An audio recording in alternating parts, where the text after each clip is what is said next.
why the sexual revolution was worse than you thought. This is Julio's Oshi, Pax Tube.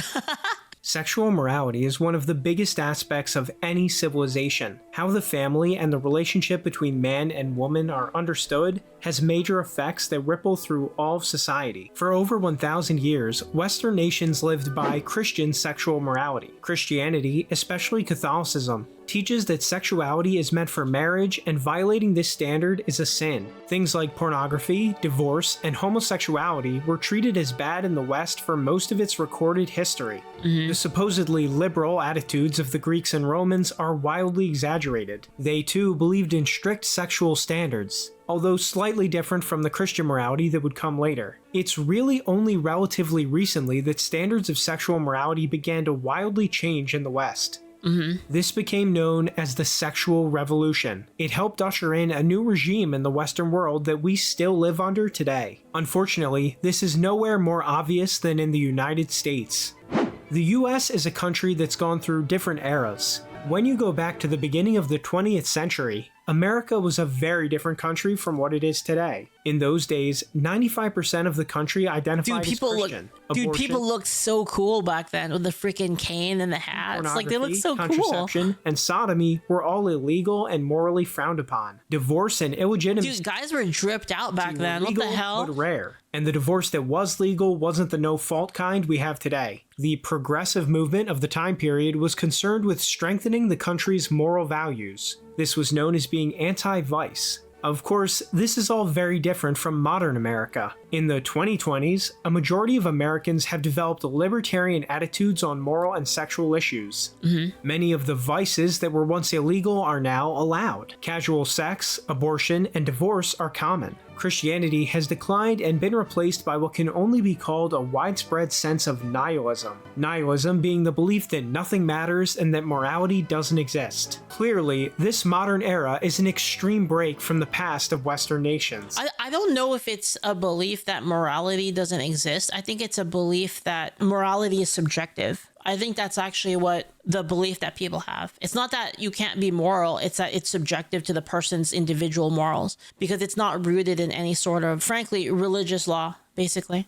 Yet in America, even in its current state, people seem to instinctively know that there's something deeply wrong with how things have become. Polls have consistently shown that most Americans are upset with the morality of the country. A majority think morals have gotten much worse, and they rate the morality of America as poor.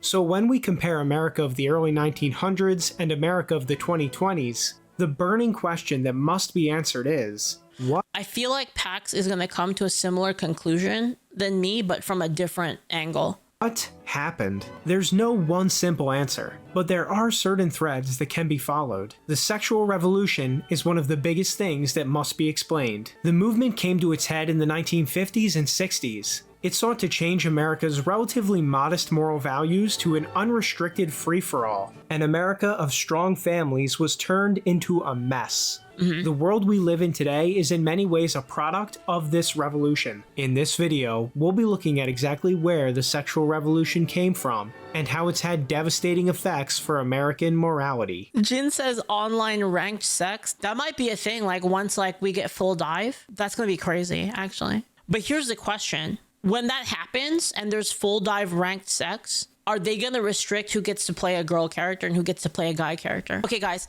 would it matter to you? Yes or no? No, yes. Yes, depends if you know. No, yes. See, most people are saying yes. That's what I thought, yeah. To truly understand the sexual revolution, we have to understand most people several said yes. key things. First, Christianity, the historic religion of the West, and its relationship to sex. Christian sexual morality has many rules and is not what today would be called liberal. First of all, the Bible contains many passages condemning sexual immorality. For example, sodomy, bestiality, adultery, cross-dressing, and more are all directly condemned in various biblical passages. Jesus said clearly in the book of Matthew that marriage is between one man and one woman for life. The Christian churches developed doctrines that reflected this modest sexual morality. As such, modesty and chastity are Christian virtues, while lust and hedonism are sins. Satan is not only a manipulator but a tempter who offers people short-term pleasure at the expense of their eternal soul. Christianity deepened and fully explained the concept of natural law developed by the ancient Greek philosophers. By this account, sexual morality wasn't a matter of arbitrary or changing value. I actually looked into that, Julio. I've looked into some of the interpretations that some people have of it. It's a lot more interesting than that, I think. There are some other lines of thought along the interpretation of that. But of objective truth. Modesty and chastity are virtues because they push man towards the full realization of his nature and finality. In other words, there is a natural order for human sexuality. The entire city was wicked for like multiple reasons. A lot of people like to pin the homosexual act specifically as the reason why Sodom and Gomorrah got orbital striked, but there were other things. It was like basically a total wickedness in regards to sexual deviance, in that they were trying to grape people, basically. Ordained. Yeah, it was like some Slanesh style shit, going on over there. And that's why it got orbital striked. By God, and it is objectively correct for humans to obey it. This is the basis of much of Catholic moral philosophy. All of this is why Christians oppose sexual liberation. With all of that understood, we should next look at the history of the United States, and especially the American founding. These things would have major implications in the moral development of America, and eventually, the sexual revolution itself. America began as a British colony. As such, it inherited the Protestant direction that England had been going down since King Henry VIII. England, of course, was a Catholic nation historically, but had broken from the church during the reigns of King Henry VIII and Queen Elizabeth I in the 1500s. Therefore, Protestantism was the dominant religion in the young US. However, Catholics were tolerated in certain parts of the country. The religious views of the American founding fathers were complicated. Most came from America's Protestant background and believed that religion was critical to American society. Some, like Jefferson and Madison, were more deistic. They picked and chose what parts of God and the Bible they believed in based on what they deemed rational. This was contrasted by founders such as Samuel Adams and John Jay, who was president of the American Bible Society. As I said, the religious views of the founders were all of the founders basically were religious people. And so like a lot of the Constitution was basically created under that assumption. Diverse and complicated. In any case, the American founding was also heavily influenced by the ideas of the so-called Enlightenment and the philosophy of John Locke. Locke emphasized what he called natural rights granted by God that could be determined through reason alone. He also advocated the indifference of the state toward religion. This was very different from traditional governing philosophy, where the state tended to work with the church towards religious objectives. The founders adopted many of Locke's ideas, and what they created became known as American liberalism. Since the founders were of various Christian denominations and some deists, they wrote religious tolerance into the US Constitution. Some of the founders wanted a vague form of Christianity to be made the official religion of the federal government, but this proposal lost out. The founders were not religiously orthodox, but they were also not hardcore secularists who believed that religion should be banned from public life like modern atheists do. John Adams famously said, "Our Constitution was made only for a moral and religious people. It is wholly inadequate for the government of any other." But despite the founders admiring religion, the Constitution and American liberalism put vague ideas of liberty and equality above all else, even God. Well, the reason why is what we said before is human nature. Human nature is going to try to twist like rules, right? A thing that holds that back is religious culture, basically. American founding ideology also never resolved the conflict between objective morality and natural law versus moral relativism and apathy. All of this opened the door for negative long-term consequences for American morality. American federal judge and author Robert Bork wrote, "The signers of the Declaration of Independence took the moral order they had inherited for granted. It did not occur to them that the document's rhetorical flourishes might one day become dangerous if that moral order weakened." Yeah, basically, from their point of view, because they lived in a time when everyone was religious, specifically Christian religious, they kind of believed that that would always be the case, that it's impossible for for that to be weakened, and they didn't account for it, basically. All of this background is very important for future events that would take place in the sexual revolution. America's lack of official religious direction, combined with it being founded on vague notions of liberty, would go on to be exploited heavily for so-called sexual liberation, far beyond the intentions of any of the founders. If they saw the things many people do today, they would tar and feather them, to say the least. For example, colonial America had many different anti-obscenity laws, including laws against buggery, also known as sodomy. At the time of the revolution and after it, They called it buggery? this offense carried severe penalties, and no founding father ever expressed a problem with that. All of this notwithstanding, Christianity remained the dominant religion of the US through the 1700s, 1800s, and early 1900s. Most of this was Protestant denominations, but Catholics did make up an important minority, and their importance would increase as time went on. In fact, Wait, hold up. So the Protestant cross is fatter? Is that the difference? up an important minority, and their importance would increase as time went on. Thick. In fact, by 1900, Catholicism was the largest single church within the United States. By the early 1900s, the United States was a global superpower and one of the wealthiest countries in the world. During this time period, the government still banned things like porn, abortion, sodomy, etc. Devout Christians like They went so far as to like try to ban alcohol. Anthony Comstock used their government positions to fight hard against vice and I wonder if that's what kind of...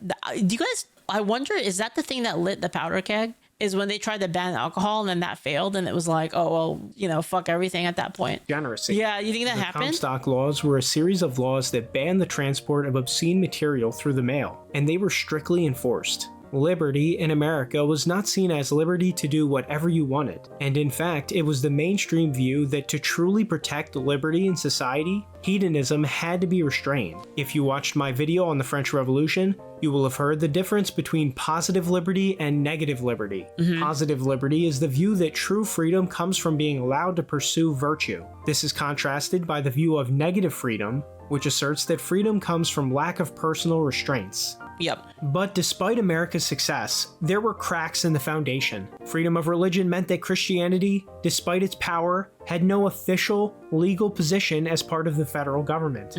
This left openings for anti-Christian actors to enter and subvert the state. People like to really use the separation of church and state to be like, well, the religion can't interfere with the government. But actually, it was the government can't interfere with religion. But it's being used nowadays in like the reverse, basically. At the same time, affluence and decadence had begun to make Americans complacent and materialistic. Already in the 1920s, President Calvin Coolidge warned the country against what he called pagan materialism. Like most educated Americans of his day, President Coolidge believed that Christianity and morality were absolutely vital to American societal health, and he worried that America's rapidly increasing affluence could undermine them. Religion is strongest when life is hard, and is seen by many as an inconvenience when life is easy. People start to believe that material goods are a valid replacement for the divine, and that technology is a valid replacement for God.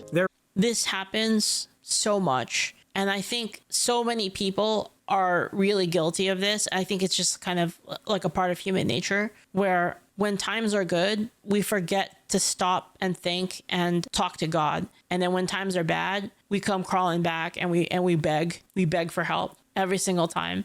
We're basically that friend, you know, that friend that like never calls you unless they need something. They only call you like when their life sucks and they need your help. And then when everything's good, you never call them. That's us basically with God all the time. Wrong, of course, but this thinking becomes more common with societal affluence. To make matters worse, World War I created a sense of nihilism and sadness that spread across the whole Western world. European civilization and history started to be called into question. To this day, most of the European countries who fought in World War I never regained the power and influence they had prior to the war. Pope Benedict XV referred to World War I as the suicide of civilized Europe. The forces who were hostile to European civilization saw this as their opening to start seizing power. War. It's no coincidence that after the war, Marxism and modern art grew vastly in popularity. At the same time, America's Protestant elites began to lose their faith and turn their attention to money-making. They also began to adopt early aspects of the sexual revolution. Anglicanism, for example, approved birth control as morally valid in 1930. By the 1950s, Actually, the Catholics are still against condoms, unless that changed since I was in school. Protestants had become pro-birth control. Many Christian denominations became about being nice or being tolerant rather than any serious moral values. And when your goal is simply to be... I watched a video recently of a guy. He went to a protest. There were like hyper liberal pastors and priests there, and he went to go debate them, and it was actually like super interesting. The thing, so he would go up and talk to them, and they would be like, yeah, all that matters is that you're nice and you're kind. That's the important thing, is to be like is to be nice to everybody and to not make anyone feel invalidated. And it was really weird. And then so like the guy would like try to debate them, and he'd be like, yeah, but you know what, if you're practicing, you know, the religion of Christianity, what do you feel about this being said in the Bible? And then they would just keep going back to the same thing. Yeah, but you have to be nice and you have to be kind. Don't talk to me if you don't want to be kind, then you're a bad person. And that was like basically like how the argument went. It was really interesting. Nice, it's easy to be manipulated and walked all over. Nice and good are not the same thing. And being good often requires a person to not be nice or tolerant. Yep. Unfortunately, over the years, this confusion about being nice... I agree with this 100%. This is what I was talking about earlier with the hug boxes, where if you have a friend who you truly care about, like a person you truly care about, sometimes you have to tell them something that it pains you to say, but you have to say it because it's in the best interest of that person. And it's a very hard thing to do, because it's always better to just say what they want to hear, in the sense that it's better for you, because then they'll like you, and they'll like you, and they'll be like, wow, like this person's on my side all the time. Nice became a serious problem for Christian America. On top of this, Jewish immigrants from Eastern Europe also came to the US and began to promote their own morality, which was often directly at odds with the majority Christian morality. Jewish sources note how they became prominent in Hollywood and the media industry, and this would have a profound impact on America. American Jews tended to be more permissive on all issues relating to sex than the general population, but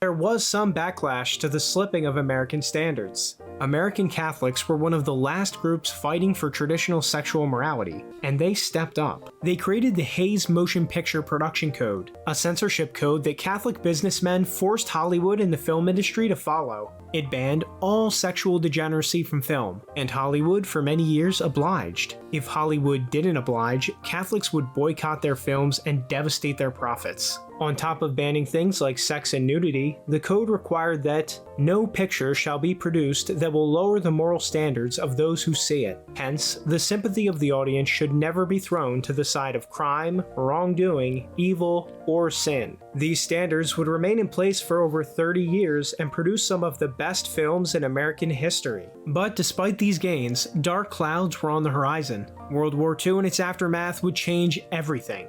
In the wake of the rise of fascism and communism, the new field of psychology began to be used for political objectives. It started to paint traditional sexual values as a contributor to what he called authoritarian tendencies. Sexual liberation was proposed as the supposed antidote. The psychologists decided that Western morality would have to be destroyed and replaced. Wait, hold up. You have murderous tendencies, so you should go murder people, and then you'll get it out of your system, and then you'll be fine. Like, what the fuck is that? What is that?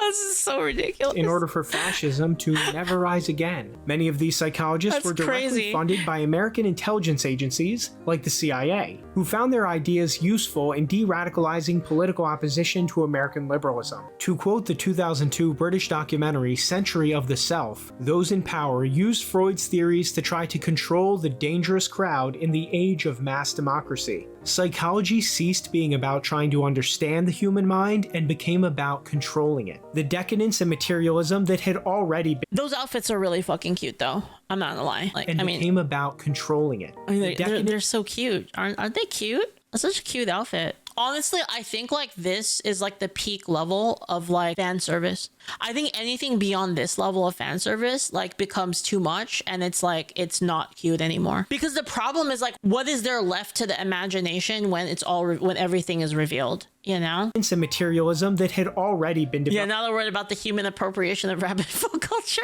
Helping in America was vulnerable to this exploitation. The sexual revolution had begun. The invention and spread of the home television would prove decisive in changing the Hi, morality dog. of Thank you America. for the bits. Thank you. In 1950, only around 15% of American households had a television, but by 1960, that figure had risen to 85%. As the years went by, houses bought multiple TVs which kids could use without their parents' supervision. Almost every TV channel during this time was controlled by Dude, look how small that screen is, though. Holy fuck. It's so small. 3 networks: ABC, NBC, and CBS. These networks were heavily tied to US intelligence agencies who used them to push their ideological agenda. This was known as Operation Mockingbird, and today, far from being a conspiracy theory, it's a matter of public record. When the Cultural Revolution began in the 1960s, news stations gave the protesters overwhelmingly positive coverage. Meanwhile, those who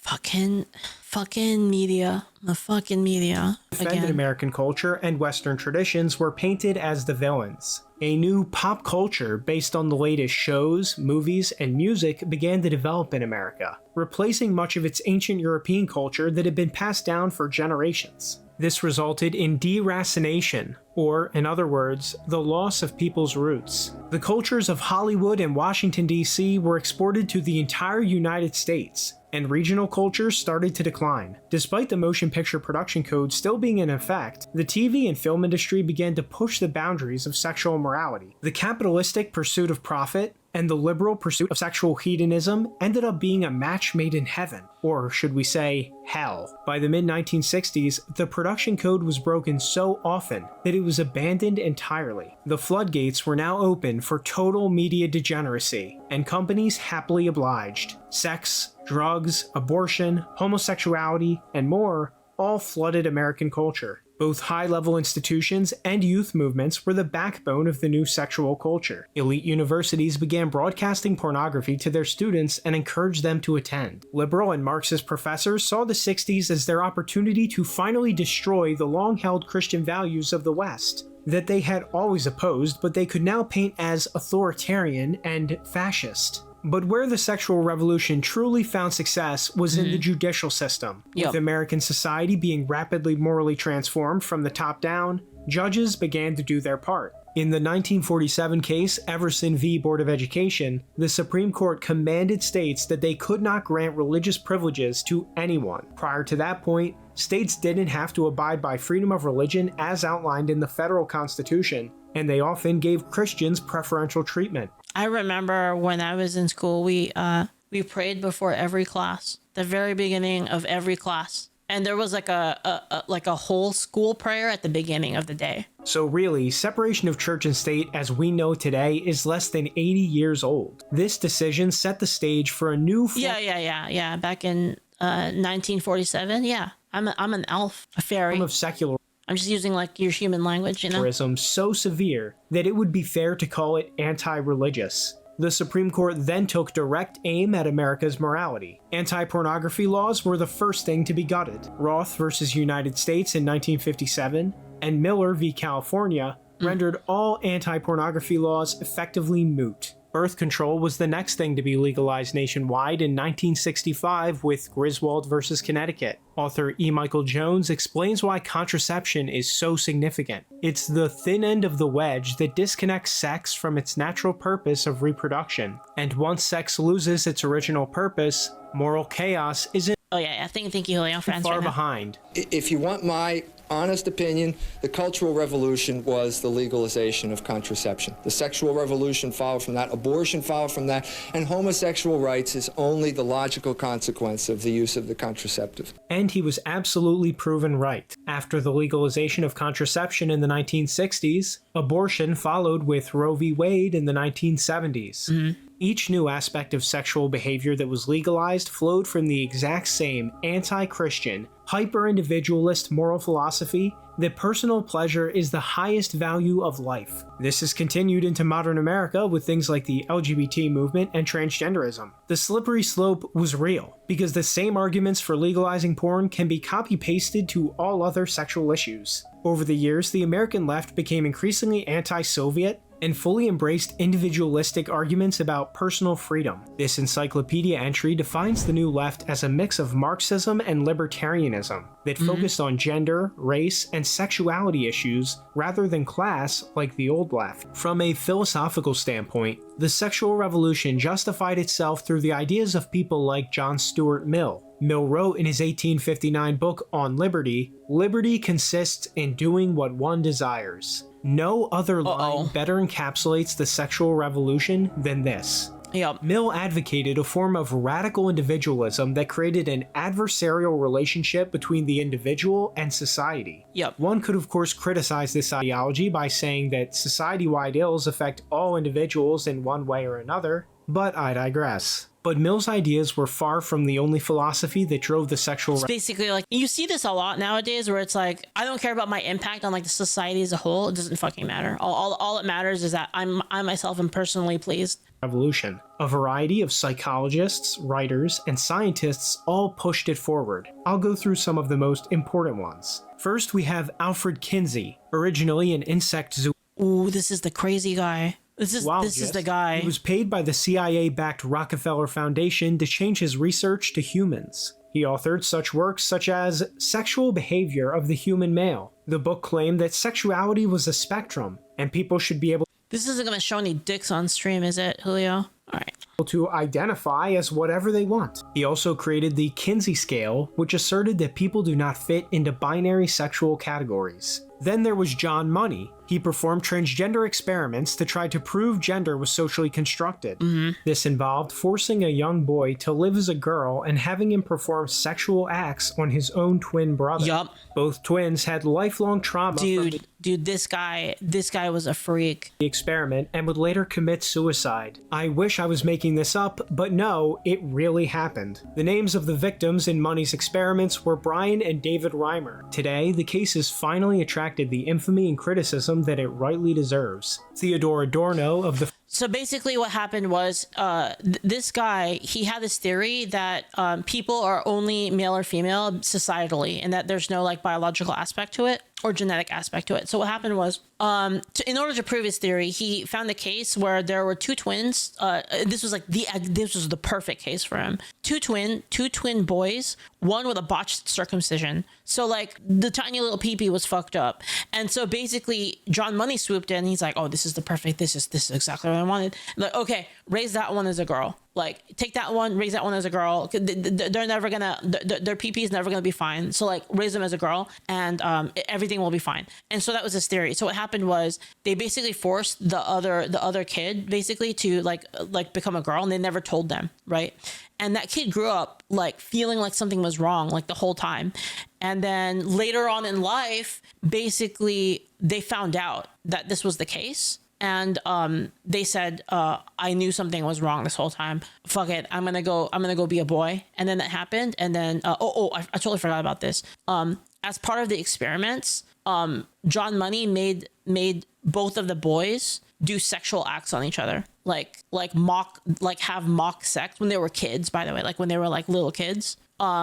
In order to like, I guess, you know, his twisted logic is that like it's going to socialize the other person to be like a girl, basically. It was like really like twisted and evil, yeah. But what happened is both of the kids killed themselves. Like when they grew up, they both killed themselves. Frankfurt School was another key intellectual who pushed the revolution forward. He authored The Authoritarian Personality, a bestseller that declared all people with traditional sexual And the crazy thing is, a lot of that guy's research is the research that's cited right now for a lot of stuff. I think Money was the one who came up with the like gender spectrum or whatever. I think that was Money who did that. But a lot of like the research from back then is cited to this day. values were potential fascists. The purpose of the book was to attempt to pathologize people who preferred normal sexual views and family life. The male-led family model itself was identified as something that creates fascism, and a new genderless family model would have to take its place to protect democracy. Yes, that is really what the book says.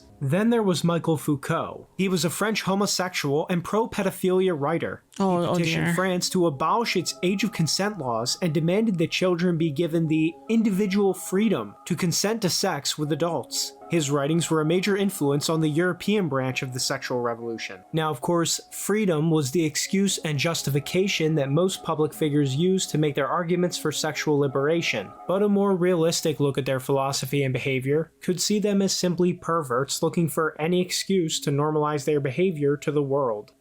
Now, many people listening to this are probably wondering, where was the right-wing response to all of this? Unfortunately, the right-wing response to the sexual revolution was extremely weak. Since World War II, conservatives largely adopted liberal notions of individual liberty and anti-authoritarianism. Because of the Cold War and battle with communism, they also ignored how capitalistic companies were directly using sexual degeneracy for profit. Their arguments against communist authoritarianism undermined their own ability to regulate culture in the US. They got soft? You mean the conservatives? They've been pussies for a long time, to be honest. To put it simply, many so-called conservatives were more concerned with conserving their money than traditional values. Yup.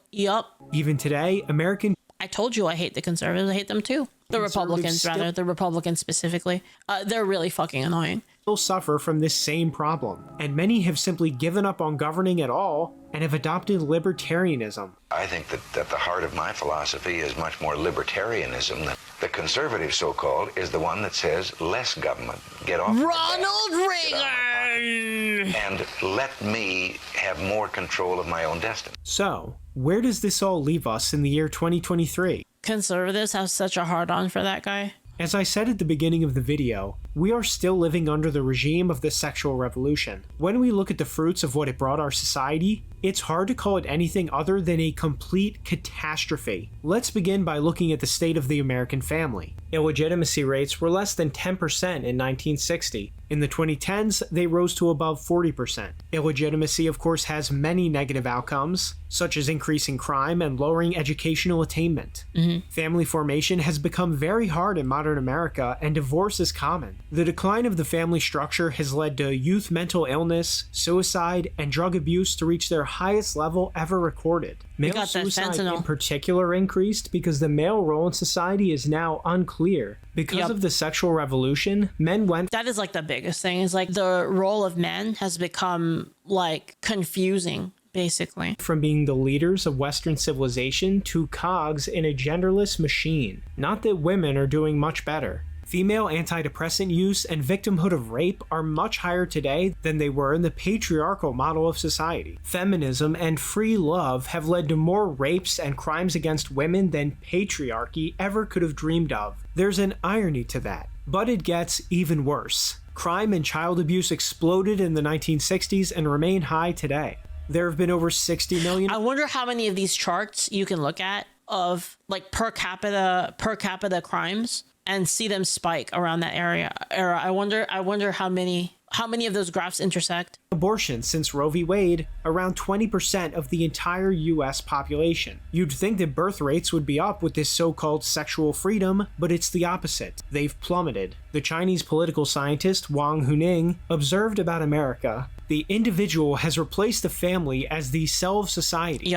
In spirit, the family is being hollowed out. Fragmentation of the family has deprived society of many human feelings, which is also detrimental to a harmonious society. The only people who benefited from the sexual revolution are those who hated the family. I think the thing that bothers me the most about this stuff, so I have a little bit of a more balanced take on this, I think. Well, I don't know. Call it what you will. Call it cringe, whatever.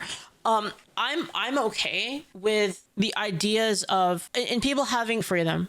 Let's just say full stop, freedom. However, the problem I have with it is when we glorify things that are obviously not good for society. A good example would be when we take something like porn, for instance. The viewing and consumption of porn is degenerate, And I think that's what it should be. The problem is when we take that and we say, no, it's fine, consume as much of it as you want. And then that is what leads to the fall of society, basically. That's my stance on it, is that it should not be glorified as like a good act, that it's obviously degenerate and it should be seen as such. But should people have the freedom to do it? Like, maybe. Hated Christianity and wanted a mindless society of atomized individuals. Yeah, consuming things at a low level. Yeah, it's kind of similar to alcohol. I guess alcohol would be like another one where alcohol is it a morally good thing to drink alcohol? Is it a morally good thing to, smoke marijuana, or is it a morally good thing to play video games all day?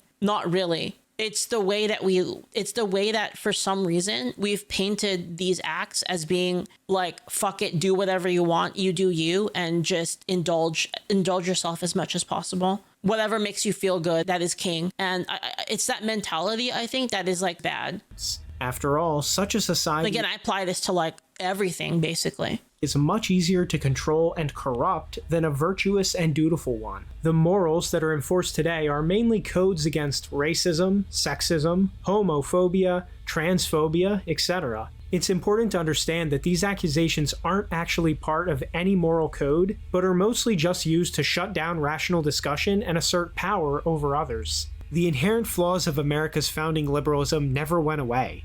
Like a house whose foundation is stable until it erodes, the cracks in liberalism were paved over by America's very intelligent, religious, and hard-working European population. But once these things declined, the flaws of liberalism exploded into view. This video seems to make no delineation between liberal and leftist. Yeah, Pax is pretty hardcore about this stuff, so yeah. Now, Pax is going for perfection, like absolute perfection here. It'd be wrong to say that America hasn't improved in any ways since the 1960s. Which is then you have problems with stomach ability, right? Kind of like the issue with prohibition and like removing alcohol. Like you could make the argument that removing alcohol is a good thing, right? You could make that argument, but you saw what happened when that occurred. Obviously has, but on many metrics, on key issues that affect every citizen, America has declined. The question we face today is, can we learn from the mistakes of the past? The first step to fixing a mistake is admitting you made one. On the positive side, there are some good indications in modern America. As I said before, most Americans say in polls that they're very dissatisfied with the state of the country. People know deep down that things need to change. Yeah, I mean, imagine if you went like full on this. And you're like, we're gonna remove like all the things that could potentially be. You're gonna remove things that are non-productive, I guess. Then you're gonna have like situations of like, okay, well, let's remove alcohol because that's bad. Let's remove video games because that's bad. Let's remove like a lot of anime because that's bad. And then you have like that situation, right? And then once you start doing that, then you basically lose the support of like a lot of people. So it's kind of rough. It's like a balance, right? It's like a balance, and I feel like the balance right now is like too far on the other side. Like the balance is too far, and fuck it, do whatever you want. Like, like sex, drugs, and rock and roll. Like, fuck it. We're too far in like that direction, basically, right now. The internet and modern technology have provided the means to understand and address the horrifying damage the sexual revolution has done to society. Those who claim that the sexual revolution's morality is permanent are wrong. Even Roe v. Wade fell after 50 years. Despite many naysayers saying for years that abortion would be legal forever, the will to change the world still matters. Ultimately, the sexual revolution cannot last forever, because it is fundamentally against the laws of nature and God. We have hindsight that people in the past didn't have. We can learn from all of the mistakes of the sexual revolution. Undoing its damage and getting ourselves back on the path of natural law will be the task of our generation. Tazos is saying that the Republicans switch sides. You know how you could solve this, honestly? Is just look historically at what the Republican policies were. We should do that sometime. We should just go back to like the Lincoln era and see what Lincoln's policies were, and then we'll know. This has been Pax, and thank you so much for watching. If you'd like to see more videos, please consider supporting the channel. Also, leave a comment letting me know your thoughts on everything. As always, I will see you in the next video. Is Pax Tube Catholic? The music sounds very Catholic.